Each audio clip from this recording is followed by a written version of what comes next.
கரந்தனை யானை முகந்தனை இதில் இளம்பிறை போலும் ஈற்றினை அந்தனை ஞான கொழுந்தினை உந்தியில் வைத்தடி போற்றுகின்றேன். உருவாய் அருவாய் உளதாய் இளதாய் மறுவாய் மலராய் மணியாய் ஒளியாய் கதியாய் விதியாய் குருவாய் வருவாய் அருள்வாய் குகனே.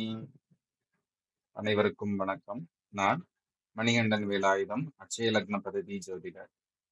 அட்சய லக்ன பதவி ஜோதிட முறையை கற்றுக் கொடுத்த அருட்குருநாதர் பொது உடை மூர்த்தி ஐயா அவர்களுக்கு எனது பணமார்ந்த நன்றியினை தெரிவித்துக் கொள்கிறேன். இன்று நாம் அட்சய லக்ன பதத்தி முறையில் ஒரு ஜோதிடத்தை எவ்வாறு ஆய்வு செய்வது என்பதனை பற்றி பார்க்க இருக்கிறோம். இதற்காக நான் ஓர் உதாரண ஜாதகம் எடுத்துள்ளேன். இது ஓர் ஆணினுடைய ஜாதகம். அவர் பிறந்த தேதி 20/9/1997 இரவு 9:15 மணிக்கு பிறந்திருக்கிறார். பிறந்த ஊர் திருப்பூர். இவர் பிறந்த லக்னம் மேஷ லக்னம், மேச ராசி, கார்த்திகை நட்சத்திரம் 1ஆம் பாதத்தில் ஜாதகர் பிறந்திருக்கிறார். ஜாதகருக்கு அட்சய லக்னம் கடகம். கடகம் அட்சய லக்னமாக செல்லும் பொழுது லக்னாதிபதியாக சந்திர பகவான் வருகிறார். அந்த சந்திர பகவான் 10ஆம் இடத்தில் இருப்பதால் ஜாதகர் அழுத்தத்தில் இருக்கிறார் என்று சொல்லலாம். குடும்பம், வருமானம் ஆகிய ஸ்தானத்திற்கு அதிபதியாக சூரிய பகவான் இருக்கிறார். அந்த சூரிய பகவான் 3ஆம் இடத்தில் இருக்கிறார். ஆகையால் ஜாதகர் தொழில், வருமானம் சார்ந்த முயற்சிக்கு முன்னெடுத்து அதற்கான முயற்சியில் ஈடுபட்டு கொண்டிருக்கிறார் என்று கூறலாம்.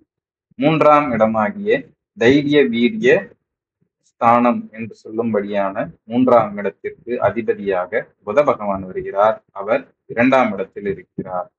ஆகையால் ஜாதகரின் முயற்சியின் மூலமாக அவருக்கு வருமானம் என்பது உள்ளது. அதற்கான சூழல்கள் இருக்கின்றன. 4ஆம் இடம் தாயாருடைய ஸ்தானம். தாயாருடைய ஸ்தானத்திற்கு அதிபதியாக சுக்கிர பகவான் வருகிறார். அவர் 4ஆம் இடத்திலேயே இருப்பதனால் ஜாதகரின் தாயார் உடல்நிலையில் நல்ல நிலை இருக்கிறது. தாயார் மகிழ்ச்சியாக இருக்கிறார். தாயாருடனான சுமூகமான உறவு இருக்கின்றது என்பதனை குறிகாட்டுகிறது. வீடு, வண்டி, வாகனம் சார்ந்த சூழ்நிலைகளும் சிறப்பாகவே இருக்கின்றன. 5ஆம் இடமாக குலதெய்வம் வருகிறது, குழந்தை வருகின்றது, மனம் ஆகியவற்றை அட்சய லக்ன பதத்தி முறையில் மட்டுமல்லாமல் பொதுவாக ஜோதிட முறையில் 5ஆம் இடத்தை குழந்தை பூர்வ புண்ணியஸ்தானம் என்று சொல்வார்கள். அதற்கு அதிபதியாக செவ்வாய் பகவான் வருகிறார். 5ஆம் பாவகத்தில் செவ்வாய் பகவான் இருப்பதனால் இந்த சூழலும் சிறப்பாகவே இருக்கின்றது என்பதனை குறிக்கிறது. 6ஆம் இடம் தீரக்கூடிய பிரச்சனை, கடன், நோய் இதற்கான ஸ்தானம் என்று சொல்லப்படுகிறது 6ஆம் இடம். அந்த 6ஆம் இடத்திற்கு அதிபதியாக குரு பகவான் வருகிறார்.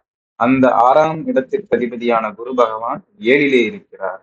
7ல் இருப்பதனால் தீரக்கூடிய பிரச்சனைக்காக மனைவி, அதாவது மனைவிக்கு தீரக்கூடிய பிரச்சனை ஒன்று இருக்க வேண்டும். ஒரு சிறிய நோயோ அல்லது ஒரு சின்ன சண்டை சச்சரவோ, பணம் சம்பந்தப்பட்ட விஷயத்துல ஒரு சின்ன சண்டை சச்சரவு இருக்கக்கூடும் என்ற நிலையை குறிக்கின்றது. 7ஆம் இடத்திற்கு அதிபதியாக சனி பகவான் வருகிறார். அந்த சனி பகவான் 9லே இருக்கிறார். சனி பகவானை 7க்கும் 8க்கும் உரியவராகவும் இருக்கிறார். ஆகையால் 7, 8 இது இரண்டும், 8 என்பது தீராத பிரச்சனையையும் 7 என்பது மனைவி, நண்பர்கள் மற்றும் சூழ்நிலையை குறிக்கும். ஆக மனைவி, நண்பர்கள் மற்றும் சூழ்நிலையின் காரணமாக ஜாதகருக்கு ஓர் தீராத பிரச்சனை இருக்கக்கூடும். அந்த பிரச்சனை அவருக்கு ஒரு சுமூகமான பலனையே கொடுக்கும். அதனால் அவருக்கு நன்மையை சேரும் என்பதனை பலனாக எடுத்துக்கொள்ள முடியும். ஏனென்றால் 8ல் கேது இருப்பதால் ஒரு திடீர் நிகழ்வாக இது நடக்கக்கூடிய சூழல் அமைந்திருக்கிறது. ஆனால் இந்த 7, 8க்கு அதிபதியாகிய சனி பகவான் 9ல் இருப்பதனால் தீராத பிரச்சனையின் மூலமாகவோ அல்லது நண்பர்கள் மூலமாகவோ அல்லது மனைவியின் மூலமாகவோ ஜாதகருக்கு ஒரு நல்ல பாக்கியம் கிடைப்பதற்குண்டான சூழல் அமைந்திருக்கிறது என்பதையே பலனாக எடுத்துக்கொள்ள முடியும். 9ஆம் இடத்திற்கு அதிபதியாக குரு பகவான் இருக்கிறார். அந்த 9ற்கு அதிபதியான குரு பகவான் வெளியிலே இருப்பதனால் அது சிறப்பாகவே இருக்கிறது. ஜாதகருக்கு பணம் சார்ந்த யோகம் அமைவதற்குண்டான சூழல் இருக்கின்றது. 10ஆம் அதிபதியாக செவ்வாய் பகவான் வருகிறார். அவர் 5ல் இருப்பதனால் தொழில் நிலையும் சிறப்பாக இருக்கிறது என்பதனை கூறலாம். மேலும் 11ஆம் அதிபதியாக சுக்கிர பகவான் வருகிறார். அவர் 4லே இருப்பதனால் வீடு சார்ந்த லாபம் அவருக்கு அமைவதற்கான சூழல் இருக்கிறது. வீடு, வண்டி, வாகனம், மனை சார்ந்த சூழல்களில் இவருக்கு பெரும் லாபம் அமைவதற்கான சூழல் தற்சமயம் அந்த ஜாதகருக்கு உண்டு.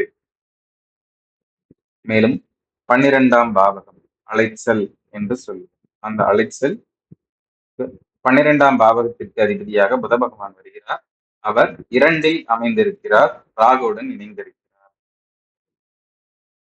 12ஆம் அதிபதியான புத பகவான் 2ல் இருப்பதனால் வெளியூர், வெளிநாடு சம்பந்தமாக அல்லது அலைச்சலின் மூலமாக இந்த ஜாதகருக்கு வருமானம் அமையும் என்பதே இந்த 10 ஆண்டுகளுக்கான 12 பாவங்களுக்கும் உரிய பலனாகும்.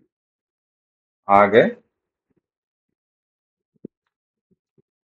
இவ்விதமாக இவருக்கு பலன் கூறப்பட்டது. ஜாதகருடைய கேள்வி என்னவென்றால், அவருடைய வேலை மற்றும் தொழில் சார்ந்த நிலைகள் எவ்வாறு இருக்கிறது என்பதை பற்றிய கேள்வி. அவருடைய தொழில் வருமானத்திற்கான சூழல் மிகவும் நன்றாகவே அமைந்திருக்கின்றது என்பதே ஜாதகத்தின் முடிவு. மற்ற கேள்வி குழந்தையை பற்றிய கேள்வி. இவருக்கு தற்சமயம் நவாம்சம் எண்ணிக்கை என்பது 6னை குறிக்கிறது. 6 என்பது அட்சய லக்ன பദ്ധதியில் எதிர்காலத்தை குறிக்கக்கூடிய விஷயமாகும். இந்த தற்சமயம் இவருக்கு சென்று கொண்டிருக்கக்கூடிய அட்சய லக்னம் நட்சத்திர அதிபதி டிசம்பர் 25க்கு பிறகு மாறுவதற்கான சூழல் இருக்கிறது. ஆகையால் எதிர்காலத்தில் டிசம்பர் 2025க்கு மேல் இவருக்கு குழந்தை பிறப்பதற்கு உண்டான சூழல் அமையவிருக்கிறது என்பதே இந்த ஜோதிட முறையின் பலனாக கூறப்பட்டது. இவ்வாறு கூறப்பட்ட பலன்களில் அனைத்தும் சரியாகவே ஜாதகருக்கு பொருந்தியது என்பது அவரிடம் இருந்து பெறப்பட்ட தகவலாகும். இவ்விதமாக அட்சய லக்ன பദ്ധதி முறையில் மிகவும் துல்லியமான முறையில் பலன்களை கணிக்க இயலும். நீங்களும் அட்சய லக்ன பദ്ധதி முறையில் உங்கள் ஜாதகத்தை ஆய்வு செய்ய விரும்பினால் எங்களை தொடர்பு கொள்ளலாம்.